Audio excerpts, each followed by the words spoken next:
কবিতা মা একটা কবিতা শোনাবে, একটা নয়, এদিকে নিয়ে এসো দাদা। তুমি বলার পর আমি বলবো। এই মা অনেক গাছ ছোট, এই মা এদিকে নিয়ে এসো দাদা, আমাকে দেখাও। বলি এই মা আজকের নয়, এই মা বহু পুরনো ভক্ত। এই মা মিনিমাম বাড়ি থেকে আসছে, বলবা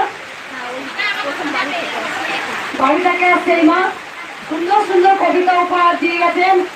যখন এই মন্দিরে মাকে প্রথম নিয়ে এসেছিল অল্প কটা ভক্ত, এর অল্প কটা, এদিকে মা কবিতা শুনিয়ে দিয়ে গেছিল। আজকে মা একটা কবিতা বলবে, আমি শুনবো।